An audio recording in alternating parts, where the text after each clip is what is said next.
Our next student to present will be Giovanna Carlini. She's at the University of Sao Paulo in Brazil.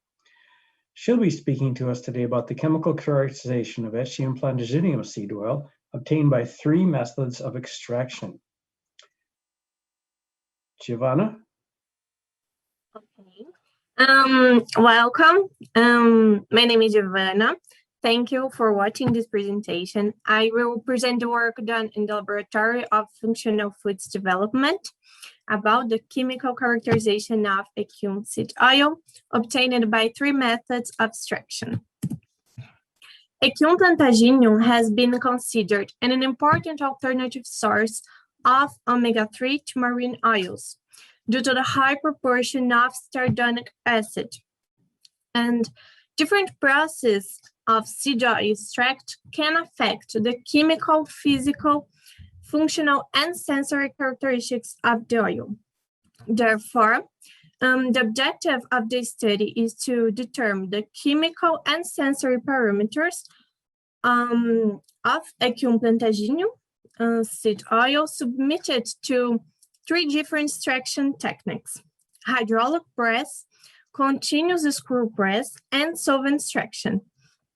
And then 30% of this solvent oil was mixed with 70% of the press oil, providing so the blend sample that we used in the work. The analysis made until this moment were MDA and tocopherol by high-performance liquid chromatography, and peroxide value by spectrophotometer, phenolic composition by high-resolution mass spectrometry, and finally, the sensory analysis by the structured hedonic scale.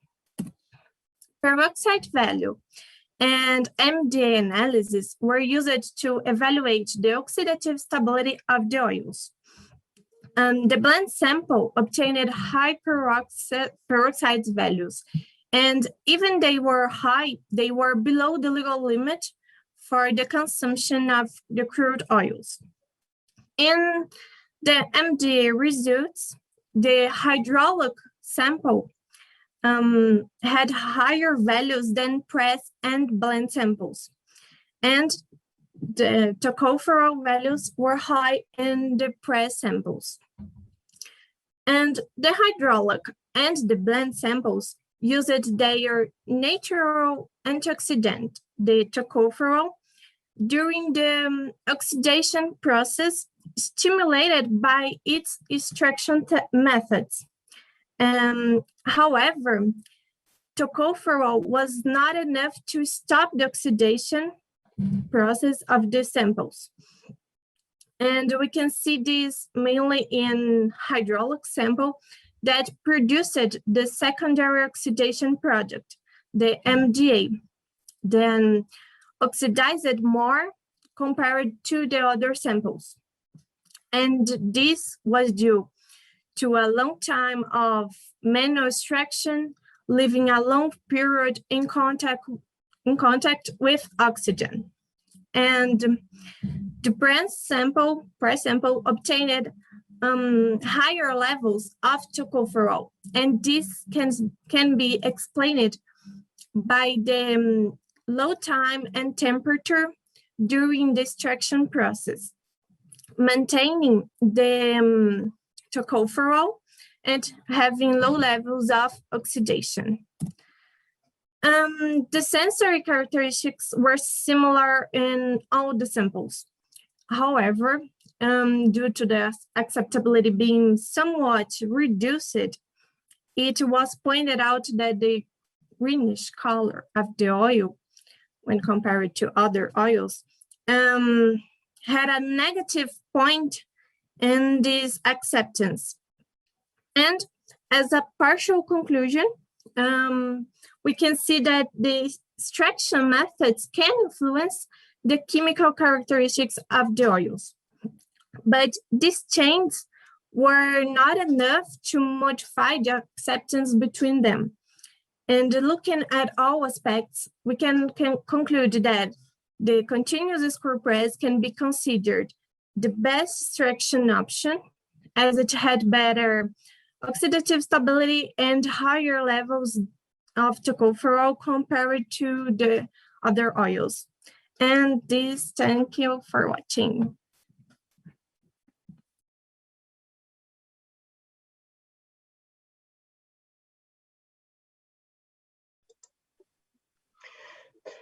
Thank you, Giovanna. That was very interesting. I like the practical aspect of comparing these different extraction methods. And of course, it does occur that some oils are considered, a darker color is actually considered a benefit, like olive oil or avocado oil. It looks more authentic if it's green. So I have a question here. When you did your pressing, did you use a press aid like added cellulose or cotton or hulls or some other material that went into with the seeds to make it more effective in the press? No, it's only the seeds. I put only the seeds. It's only to test the method with nothing more. It's the method. Okay. Yes. I didn't put anything. Thank you. Judges, would you like to ask some questions? Yeah, I can start off this time. So first of all, thank you for a very clear presentation. So I was wondering, when you did the sensory evaluation, was that performed by a trained panel or was it a consumer panel? So no training of the panel. Consumers. Yes. Okay, very good. Because that's good when you use the hedonic scale. It should be by a consumer panel. So that's good.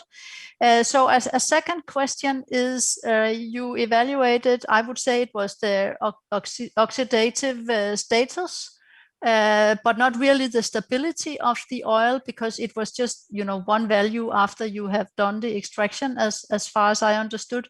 So are you going to study the stability over time of these three different extractions or blends? No, it's the object is to evaluate when I finish the method, the extraction.